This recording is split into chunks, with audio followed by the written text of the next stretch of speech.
अस्सलाम वालेकुम, मैं हूं फैसल तारड़। इस वीडियो में हम पाकिस्तानी सियासत पर बात करेंगे कि इन दिनों पाकिस्तानी सियासत में क्या चल रहा है। जब तक इमरान खान साहब ने एहतसाब का नारा नहीं लगाया था, अमली तौर पर एहतसाब का आगाज़ नहीं किया था, तो सबको खान साहब अच्छे लगते थे।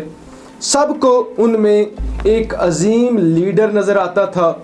सब उनकी इज्जत करते थे, सब उनके आगे पीछे होते थे, तस्वीरें बनवाते थे, टॉक शोज़ में जाकर उनको डिफेंड करते थे।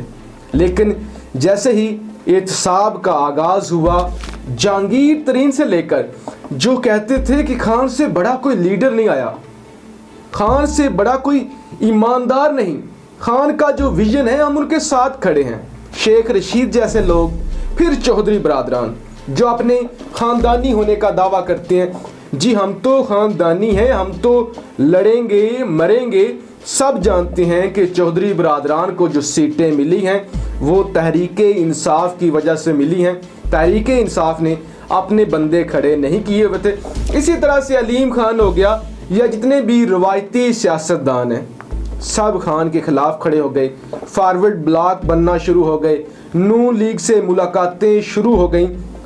जब खान ने एहतसाब का नारा लगाया, जब खान ने एहतसाब का नारा नहीं लगाया था, सब कहते थे कि खान से अच्छा कोई हुक्मरान नहीं, 5 साल मुकम्मल करेगा, आइंदा आने वाले भी 5 साल मुकम्मल करेगा। अब अवाम की ये चॉइस है, आइंदा आने वाले सालों में खान अवाम की ज़िद बन जाएगा। अजीबो गरीब तरह के नारे लगे, डिफेंड किया गया खान साहब को। अब जब चीनी और आटे का स्कैंडल आया तो जहांगीर तरीन साहब ने राहें जुदा कर लीं, फिर फॉरवर्ड ब्लॉक बनाने शुरू कर दिए, फिर लोगों से रब्ता करना शुरू कर दिया, हलफ लेने शुरू कर दिए कि आप बताओ क्या मेरे साथ हो या आप किसी और के साथ हो। इसी तरह से आज की वीडियो में हम बात करेंगे काफ लीग। काफ लीग पर तकरीबन 3 बड़े केसेस हैं। एक तो असासा जात, दूसरे 2 नंबर मुलाजमतें देने के, जो बंदे नहीं भी अहल थे उनको मुलाजमतें देने के, और तीसरा कर्जे माफ़ कराने के। ये 3 बड़े केस हैं। वो कहती हैं कि ये केस एक 20 साल, एक 34 साल और कुछ केसेस जो हैं वो मुशर्रफ दौर के हैं, लिहाजा हम इंक्वायरियाँ भुगत चुके हैं, ये सियासी केसेस हैं, इनका कोई जवाज़ नहीं है। वो कहते हैं कि खान साहब ने ये केसेस सिर्फ़ और सिर्फ इसलिए किए हैं कि वो इत्तेहादियों को ब्लैकमेल कर सकें, इत्तेहादियों को दबाव का शिकार कर सकें।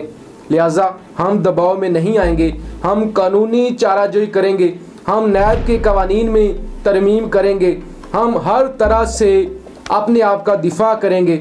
Senator कामल Ali Agha, speaker Punjab assembly Chaudhary Parvez इलाही, शजात हुसैन साहब, सब मैदान में आ गए हैं और एक तरह से अब खान साहब की और करप्ट टोले की जंग चल रही है। अब किसी भी वक्त इत्तेहाद ख़त्म हो सकता है और ख़ान को ब्लैकमेल करने के लिए, जैसे ये IPPs की रिपोर्ट को दबाया, जैसे प्रेशर डाला गया, जैसे जहांगीर तरीन की रिपोर्ट को लेट करने की, डिले करने के टैक्टिक्स आजमाए जा रहे हैं, ऐसे ही ये जानबूझकर लेट करना चाहते हैं, जानबूझकर ये खान को ब्लैकमेल करना चाहते हैं। दोस्तों, मैं आपके सामने तारीख से मिसाल रखना चाहता हूँ कि क्या तारीख में पहले कभी ऐसा हुआ है कि लोगों ने किसी अजीम लीडर को कहा हो कि बेशक अजीम लीडर है, बेशक अच्छा लीडर है, बेशक ईमानदार है, बेशक मुल्क के लिए काम करना चाहता है, लेकिन बाद में वो उसके ख़िलाफ़ हो गए हों। यहाँ मैं आपको डिस्क्लेमर देता चलूँ कि मेरा हरगिज़ मकसद नहीं है कि इमरान खान साहब को किसी मुक़द्दस हस्ती के साथ कंपेयर किया जाए, बिल्कुल कोई मुवाजना ही नहीं है। इवन हज़रत कायद आज़म का और खान साहब का कोई मुवाजना नहीं, वो एक अजीम लीडर थे। लिहाजा सिर्फ़ और सिर्फ मिसाल देने के लिए, तारीख आपके सामने रखने के लिए। दोस्तों, रसूल अकरम जब दुनिया में आए तो आप दुनिया के सबसे अजीम तरीन इंसान हैं। लोगों ने जब आपको देखा तो उसी वक्त कहा कि ये इंसान नहीं बल्कि फरिश्ता है, ये नूर है। लोग आपके गिर्द गर्विदा हो गए। हज़रत माई हलीमा जो भूखी प्यासी थी, जिनको कबीला कुछ ख़ास तरीके से उनके साथ नहीं चलता था, लेकिन उनको रंग लग गए। फिर आप इतने अच्छे इंसान थे, आप ईमानदार थे, आप सादिक थे, आप अमीन थे।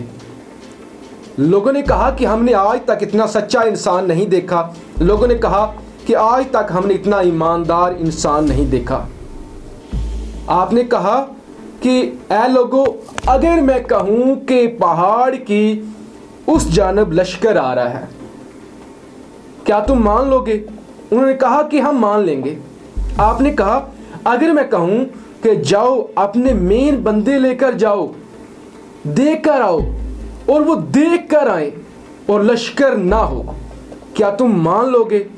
लोगों ने कहा ऐ मोहम्मद, हम यूं समझेंगे कि हमारे जो लोग देखने वाले गए थे वो अंधे थे, उनको नजर नहीं आया, आप झूठ नहीं बोल सकते। तो उस वक्त का जो अरब कबीला था वो इस हद तक बिलीव रखते थे प्यारे आका की ज़ात पर। लेकिन जब आपने लोगों से कहा कि लोगों मैं सच्चा हूँ, लोगों मैं अल्लाह का रसूल हूँ, लोगों शराब छोड़ दो, लोगों जना छोड़ दो, लोगों माँ बाप की इज्जत करो, लोगों बेटियों को जिंदा दरगोर करना छोड़ दो, लोगों एक खुदा की तरफ आ जाओ, लोगों बुतों की पूजा छोड़ दो। सब जानते हैं क्या हुआ। आपको मक्का छोड़ना पड़ा, आपको इस तरह से लहूलुहान किया गया कि आपके जूते खून से भर गए। तो जब इतनी बड़ी हस्ती जिनकी खातिर कायनात बनी है, जब उनके साथ ये हो सकता है। इसी तरह से आप कूफा देखें, कूफा वालों ने कहा कि आप आए, हम आपके साथ खड़े हैं, हम आपके साथ खड़े हैं हज़रत इमाम हुसैन अलैहिस्सलाम से।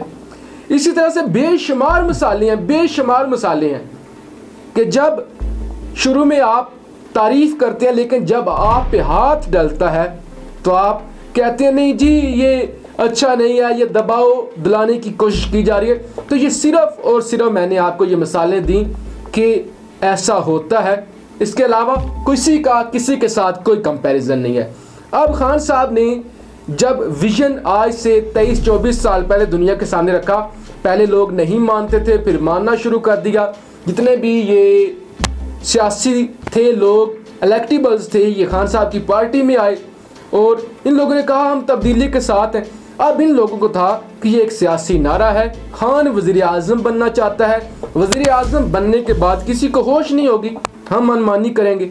अब जब खान साहब ने हाथ डाला है तो इन लोगों की चीखें निकल रही हैं। अब जो काफ लीग के लोग कहते हैं जी हमारे जो कर्जे माफ़ हुए वो 20 साल पुरानी बात है, असासा जात वाली 17 साल पुरानी बात है जी, हमारी जो मुलाजमतों वाले केस हैं वो 34 साल पुराने हैं, लिहाजा इतने पुराने केस हैं उनसे क्या निकाला जा रहा है, ब्लैकमेल करने की कोशिश की जा रही है। पाकिस्तानियों मैं आपसे पूछना चाहता हूँ, जब आप लोग मरेंगे 70 साल की ज़िंदगी गुजारने के बाद, 100 साल की ज़िंदगी गुजारने के बाद आपसे कहा जाएगा कि जब आपकी उम्र 25 साल थी आपने फ़लाँ बंदे को कत्ल किया था, आपने फ़लाँ बंदे से कर्ज़ लिया था और वापस नहीं किया था, आपने फ़लाँ बंदे की चोरी की थी, तो आप क्या कहेंगे? जी छोड़ें, इतने पुराने केस, तब तो मैं छोटा था, ये तो 100 साल पुरानी बात है, अब क्यों पूछा जा रहा है? तो फिर आपके पास ना कि आपकी सुनेगा, ना आपकी इतनी जुर्रत होगी कि आप ज़बान खोल सकें। आपसे हिसाब लिया जाएगा, लिहाजा गुनाह जब भी करें, करप्शन जब भी आप करें, आपसे हिसाब लिया जाएगा। आप कानून के शिकंजे में नहीं आएंगे, ये आपकी गलत फहमी है। तो लिहाजा आज की इस वीडियो में मैंने आपके सामने वाज़िया कर दिया है कि ये सब लोग जो इस वक्त इमरान खान साहब के ख़िलाफ़ हैं, शुरू में इत्तेहादी थे, इनको मसला क्या है, इनको तकलीफ़ क्या है, किस लिए ये खान के ख़िलाफ़ हो चुके हैं। वरना खान साहब का विजन आज भी वही है, खान साहब आज भी वैसे ही हैं, खान साहब आज भी वही बात करते हैं जो पहले करते थे। वो आज भी एहतसाब करना चाहते हैं, वो आज भी पाकिस्तान की तकदीर बदलना चाहते हैं, वो आज भी जितने भी करप्ट अनासर हैं, चाहे वो तहरीक इंसाफ का हिस्सा हैं, उनको सज़ा देना चाहते हैं। सब लोग दुआ करें कि अल्लाह करे पाकिस्तान में इंसाफ हो, अल्लाह करे कि अल्लाह पाक खान साहब को हिम्मत दें, जुर्रत दें कि वो इस गंदे निज़ाम का मुकाबला करें और जितने भी चोर हैं, चाहे शाह महमूद कुरैशी ही क्यों ना हो, सबको सज़ा दें।